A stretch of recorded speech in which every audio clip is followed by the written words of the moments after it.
नमस्कार, दिन भर की बड़ी खबरों में आपका स्वागत है। मैं हूं आंचल। आज इस बुलेटिन में बात होगी हिमाचल प्रदेश में फेल हुए बीजेपी के प्लान की, यूपी में सीबीआई की कार्रवाई से फंसी मोदी सरकार की, बात करेंगे नीतीश कुमार के तेवरों से क्यों एनडीए में दिख रही है बेचैनी, यूपी में सीएम आवास के घेराव की, जानेंगे मणिपुर में सुरक्षा बलों ने क्यों रख दिए हथियार, और बुलेटिन के आखिर में देखेंगे जाने माने कार्टूनिस्ट इरफान की किस खबर पर पड़ी तिरछी नजर। इसके अलावा तमाम बड़ी खबरों से आपको कराएंगे रूबरू, लेकिन तमाम बड़ी खबरों से पहले एक नजर सुर्खियों पर। हिमाचल प्रदेश में कांग्रेस के 6 बागी विधायकों की अयोग्यता पर विधानसभा स्पीकर ने फैसला रखा सुरक्षित, स्पीकर के चैम्बर में हुई सुनवाई। बसपा सुप्रीमो मायावती के करीबी गुड्डू जमाली ने थामी साइकिल, अखिलेश यादव की मौजूदगी में सपा में हुए शामिल। घरेलू क्रिकेट से दूरी बनाने पर बीसीसीआई का ईशान किशन और श्रेयस अय्यर के खिलाफ सख्त एक्शन, सेंट्रल कॉन्ट्रैक्ट से किया बाहर, रोहित शर्मा विराट कोहली A+ ग्रेड में बरकरार। बड़ी गिरावट के साथ बंद हुआ शेयर बाजार, सेंसेक्स 790 अंकों की गिरावट के साथ 72,305 अंक पर हुआ बंद, निफ्टी 247 अंकों की गिरावट के साथ 21,951 अंक पर हुआ बंद। तो ये थी सुर्खियां। अब बात आज की सबसे बड़ी खबर की। हिमाचल प्रदेश में बीजेपी का ऑपरेशन लोटस फेल हो गया है। राज्यसभा चुनाव में कांग्रेस के 6 विधायकों को अपने पाले में करने के बाद बीजेपी नेता दावा कर रहे थे कि सुक्खू सरकार भी चली जाएगी, लेकिन कांग्रेस ने 24 घंटे में ही बाजी पलट दी। तो कैसे बीजेपी का खेल हुआ फेल, देखिए इस रिपोर्ट में। राज्यसभा चुनाव में मिली जीत की खुशी बीजेपी 24 घंटे भी नहीं मना पाई। राज्यसभा चुनाव में बीजेपी के हर्ष महाजन की जीत के बाद से ही बीजेपी नेता दावा कर रहे थे कि कांग्रेस के पास हिमाचल प्रदेश में बहुमत नहीं है, लेकिन सीएम सुक्खू ने विधानसभा में बजट को पास करा के ये बता दिया कि सरकार पर किसी तरह का संकट नहीं है। उल्टा जिन 6 विधायकों ने क्रॉस वोटिंग की थी वो अब हमारे संपर्क में हैं। बीजेपी जबरदस्ती केंद्रीय बलों के जरिए उन्हें रोके हुए है। विधानसभा के अंदर भी केंद्रीय बल पहुँच गए। ये कैसा लोकतंत्र चल रहा है। सुक्खू ने कहा कि हमारी सरकार को गिराने की साजिश की गई, जिसे हमारे विधायकों की एकजुटता ने नाकाम कर दिया। हमारी सरकार निश्चित रूप से 5 साल पूरा करेगी। सीएम ने विक्रमादित्य सिंह का मंत्री पद से इस्तीफा भी नामंजूर कर दिया और विक्रमादित्य ने भी साफ कर दिया कि वो इस्तीफे का दबाव नहीं डालेंगे, क्योंकि ये सीएम का विशेषाधिकार होता है। वैसे पार्टी ने अब क्रॉस वोटिंग करने वाले विधायकों को लेकर सख्ती दिखानी शुरू कर दी है। उनकी सदस्यता भी संकट में फंसती दिख रही है। कांग्रेस ने सभी 6 विधायकों को नोटिस भेजकर जवाब मांगा है। इस सबके बीच कांग्रेस नेता भूपेंद्र सिंह हुड्डा और DK शिवकुमार भी शिमला पहुंच गए। दोनों को पार्टी की तरफ से पर्यवेक्षक नियुक्त किया गया। शिमला पहुंचकर उन्होंने नाराज विधायकों से बातचीत शुरू की। दूसरी तरफ सुबह सरकार गिराने का दावा करने वाली बीजेपी विधानसभा में सरकार के खिलाफ अविश्वास प्रस्ताव को नोटिस ही नहीं दे पाई। साफ है कि बीजेपी को भी एहसास हो गया था कि कांग्रेस के पास बहुमत है।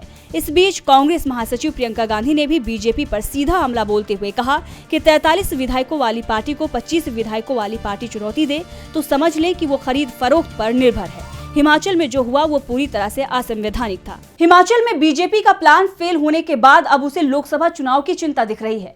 हिमाचल तो हाथ से चला गया, अब चिंता यूपी की है। यूपी में पार्टी की हालत खराब बताई जा रही है। यहाँ इंडिया गठबंधन मजबूत दिख रहा है और इसलिए अब इंडिया गठबंधन के नेताओं को परेशान करने की तैयारियां चल रही है। सपा चीफ को सीबीआई का नोटिस भेज दिया गया है। तो क्यों सीबीआई ने भेजा अखिलेश यादव को नोटिस, देखिए इस रिपोर्ट में। लोकसभा चुनावों से पहले विपक्षी नेताओं पर केंद्रीय जांच एजेंसियों की छापेमारी और नोटिस का खेल तेज हो गया है। बिहार से लेकर दिल्ली तक विपक्ष के नेताओं पर कार्रवाई हो रही है और अब उत्तर प्रदेश में सीबीआई भी एक्टिव मोड में दिखाई दे रही है। दरअसल उत्तर प्रदेश के पूर्व मुख्यमंत्री और समाजवादी पार्टी के मुखिया अखिलेश यादव को सीबीआई ने कथित अवैध खनन के मामले में पूछताछ के लिए समन भेजा है। समन के मुताबिक अखिलेश यादव को 29 फरवरी को सीबीआई के सामने पेश होना होगा। मामला हमीरपुर जिले में अवैध खनन से जुड़ा है, जिसमें अखिलेश यादव को बतौर गवाह के तौर पर पेश होने के लिए कहा गया है। यानी अखिलेश यादव पर कोई आरोप नहीं है, फिर भी चुनावों से पहले ईडी ने उन्हें समन भेज दिया है। सीबीआई के समन पर अखिलेश यादव ने भी साफ कह दिया है कि चुनाव करीब आएंगे तो इस तरह के नोटिस भेजे जाएंगे। केंद्र सरकार के इशारों पर केंद्रीय जांच एजेंसियों की ओर से विपक्ष को परेशान करने की कोशिश की जाएगी। दरअसल सिर्फ अखिलेश को ही नोटिस नहीं भेजा गया है। एक दिन पहले ही दिल्ली के सीएम अरविंद केजरीवाल को भी ईडी ने नोटिस भेजा है, जिसे लेकर विपक्ष मोदी सरकार पर हमलावर है। विपक्ष का साफ कहना है कि बीजेपी जब जब डरती है ईडी और सीबीआई को आगे करती है।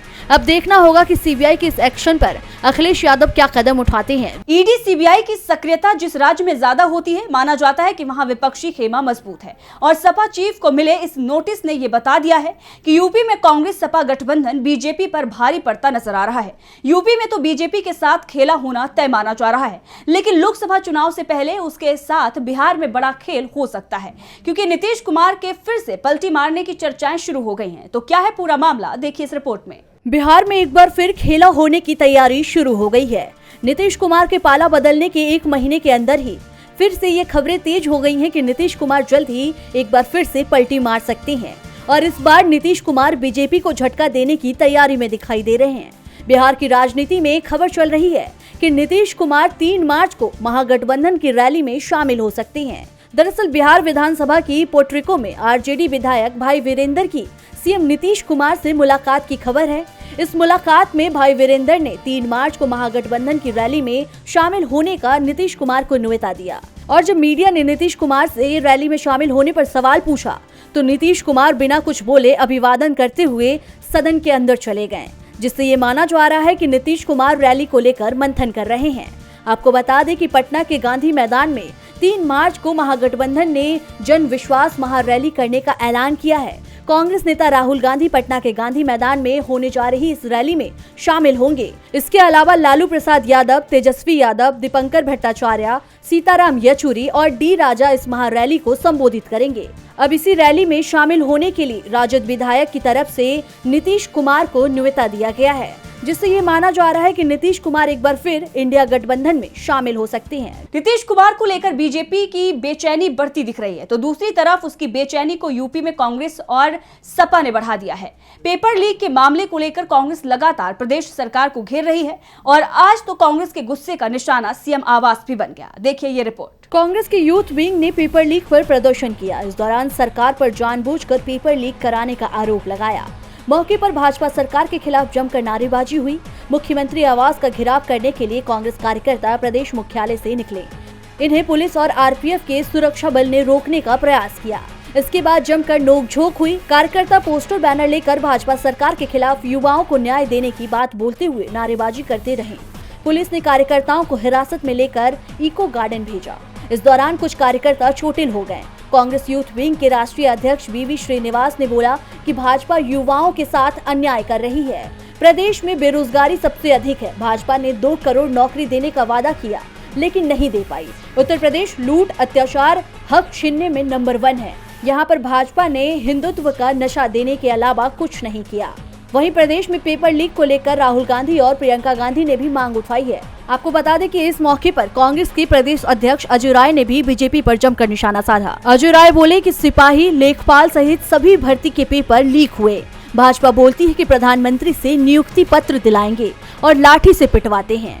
गरीब बच्चों से पुलिस भर्ती के नाम पर 200 करोड़ रुपए से अधिक वसूला गया है, वो भी सिर्फ चुनाव के लिए। पेपर लीक की परीक्षा रद्द होने का श्रेय राहुल गांधी को जाता है। उन्होंने यात्रा में नौजवानों की बात उठाई। बीजेपी की मुश्किलें हर राज्य में बढ़ती दिखाई दे रही हैं। यूपी में कांग्रेस ने प्रदर्शन किया तो देश भर में किसानों का प्रदर्शन चल रहा है।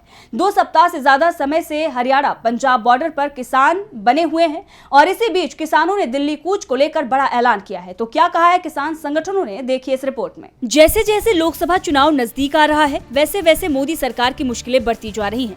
पिछले 16 दिनों से किसान अपनी मांगों को लेकर सड़क पर डटे हुए हैं। इसी कड़ी में शंभू बॉर्डर पर डटे किसानों के दिल्ली कूच को देखते हुए एक बार फिर अंबाला में 2 दिन इंटरनेट बंद करने का निर्णय लिया गया है। किसानों के रोक को देखते हुए प्रशासन ने 28 और 29 फरवरी को इंटरनेट बंद करने का ऐलान किया है। कई एरिया में इंटरनेट से जुड़ी सेवाएं पूरी तरह से बंद रहेंगी। उधर शंभू बॉर्डर पर किसानों ने अब पक्के टेंट लगाने शुरू कर दिए हैं। ऐसा माना जा रहा है कि अब मांगे मनमाने तक किसान शंभू बॉर्डर पर ही पक्का डेरा जमाएंगे। इसको लेकर प्रशासन पूरी तरह से अलर्ट हो गया है। किसानों की दिल्ली कूच की वजह से प्रशासन की तरफ से 28 और 29 को अंबाला सदर थाना एरिया के साथ पंजोखरा व नग्गल में इंटरनेट सेवा को पूरी तरह से बंद रखने का फैसला किया गया है। शंभू बॉर्डर पर मंगलवार को किसानों की अहम मीटिंग हुई। यहां डटे किसानों ने साफ कहा है कि जब तक सरकार उनकी मांगों को लेकर आदेश जारी नहीं करती, तब तक वो आंदोलन में डटे रहेंगे। किसान नेता सरवण सिंह पंधेर ने कहा कि उनका आंदोलन दिनों दिन मजबूत हो रहा है।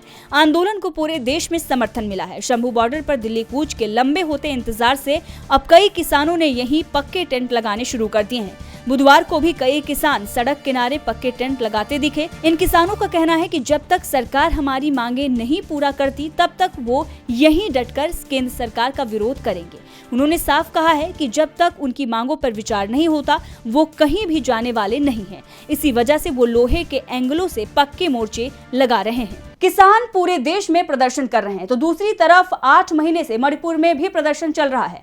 राज्य में शांति कायम करने में बीजेपी की सरकार फेल रही है और अब तो सुरक्षा बलों को भी प्रदर्शन करना पड़ रहा है। तो आखिर अनुशासन में रहने वाले सुरक्षा बलों को क्यों करना पड़ा प्रदर्शन, देखिए इस रिपोर्ट में। मणिपुर में पिछले 8 महीने से हिंसा जारी है और जिन्हें हिंसा में लोगों की सुरक्षा का जिम्मा मिला था वो अब खुद सुरक्षित नहीं है। दरअसल मणिपुर के इम्फाल पश्चिम में 27 फरवरी को 200 हथियारबंद लोगों ने एक सीनियर पुलिस अधिकारी अमित सिंह के घर पर धावा बोल दिया। अमित सिंह इम्फाल पश्चिम के अतिरिक्त पुलिस अधीक्षक यानी एसीपी हैं। एक मैतेई निगरानी समूह अरामबाई तेंगोल के संदिग्ध सदस्यों ने एसीपी के घर से उनका अपहरण कर लिया, जिसके बाद प्रदेश में एक बार फिर माहौल तनावपूर्ण हो गया है। एसीपी के अपहरण के विरोध में मणिपुर पुलिस कमांडो ने अपने हथियार जमीन पर रख दिए, जिसके बाद एक पुलिस बयान के मुताबिक पुलिस और सुरक्षा बलों ने मिलकर बचाव अभियान चलाया। इस संयुक्त कार्रवाई में कुछ ही घंटों के अंदर अधिकारी को सुरक्षित वापस लिया गया। अधिकारियों ने बताया कि एसीपी अमित को अस्पताल में भर्ती कराया गया है, जहां उनकी हालत स्थिर है। रिपोर्ट के मुताबिक इम्फाल ईस्ट में एक बार फिर तनाव का माहौल है। इस बीच स्थिति को कंट्रोल करने के लिए सेना बुलाई गई है। इलाके में असम राइफल्स की 4 टुकड़ियां तैनात की गई हैं। ये मामला तब हुआ जब राज्य के सीएम एन बीरेन सिंह ने दावा किया था कि राज्य में शांति पहल शुरू हो गई है, अब हमें घबराने की जरूरत नहीं है, जो कि अब इस घटना के बाद सीएम के दावे गलत साबित होते दिखाई दे रहे हैं। वैसे ये मामला मंगलवार का है। ये घटना इम्फाल घाटी में ताजा तनाव के बीच हुई है। मणिपुर में पिछले साल 3 मई से जातीय हिंसा देखी जा रही है, जिसमें मैतेई समुदाय द्वारा अनुसूचित जनजाति एससी का दर्जा देने की मांग के विरोध में पहाड़ी जिलों में आदिवासी एकजुटता मार्च के बाद 180 से ज्यादा लोग हताहत हुए थे। मणिपुर में बीजेपी सरकार की रणनीति का नुकसान उसे ही लोकसभा चुनाव के दौरान पूरे पूर्वोत्तर में देखने को मिलेगा। लोकसभा चुनाव का ऐलान तो जल्द ही होने वाला है। चुनाव आयोग ने इसे लेकर तैयारियां तेज कर दी हैं और अब चुनाव आयोग ने भड़काऊ भाषण देने वाले नेताओं पर लगाम लगाने की तैयारी पहले से ही कर ली है। तो क्या है चुनाव आयोग की तैयारी, देखिए इस रिपोर्ट में। चुनाव प्रचार के दौरान भड़काऊ बयानों में तेजी आ जाती है। राजनीतिक दल वोटों का ध्रुवीकरण करने के लिए इस तरह के बयान देते हैं, जिससे 2 समुदायों में टकराव पैदा हो जाता है और इस बार आयोग ने इस पर लगाम लगाने की पूरी तैयारी कर ली है। नेताओं को पहले से ही नोटिस भेजे जाएंगे। ये नोटिस उन नेताओं को भेजने की तैयारी है जिनका पहले भड़काऊ भाषण देने का रिकॉर्ड रहा है। ऐसे नेताओं को उनका पुराना रिकॉर्ड याद कराते हुए चेतावनी दी जाएगी कि आपके भाषणों पर हमारी विशेष नजर रहेगी। मुख्य चुनाव आयुक्त राजीव कुमार ने कहा कि स्वतंत्र, निष्पक्ष और पारदर्शी चुनाव कराना हमारी जिम्मेदारी है। ऐसे में भड़काऊ भाषणों को बर्दाश्त नहीं किया जाएगा। इस बार हमें सबसे बड़ी चुनौती सोशल मीडिया से आने वाली है और इससे निपटने के लिए हमने तैयारी भी की है। सोशल मीडिया के जरिए गलत खबरें फैलाए जाने या माहौल बिगाड़ने की कोशिश रोकने के लिए हर जिले में एक प्रतिनिधि तैनात किया जाएगा। कोशिश है कि ऐसे सोशल मीडिया पोस्ट को तत्काल पहचान कर जरूरी प्रशासनिक कार्रवाई की जाए और जरूरत पड़े तो तत्काल पोस्ट हटवाए जाएं। राजीव कुमार ने आगे भी कहा कि चुनाव में हमें मुख्य रूप से मसल पावर, मनी पावर और मीडिया, खासतौर पर सोशल मीडिया से निपटना होगा। मसल पावर और मनी पावर पर तो हमने काफी हद तक नियंत्रण पा लिया है, लेकिन मीडिया को लेकर हमें अभी भी कड़े कदम उठाने हैं। और बुलेटिन के आखिर में देखते हैं जाने माने कार्टूनिस्ट इरफान की किस खबर पर पड़ी तिरछी नजर।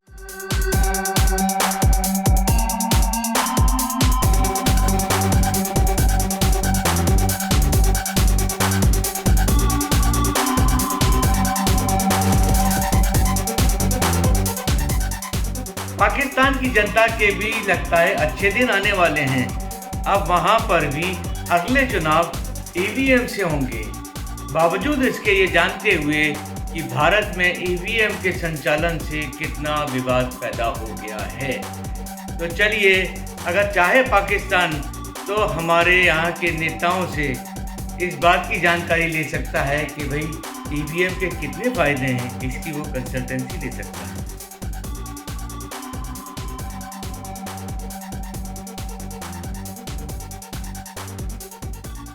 बहुत बहुत शुक्रिया इरफान जी। तो आज इस बुलेटिन में इतना ही। देखते रहिए DB लाइव। नमस्कार।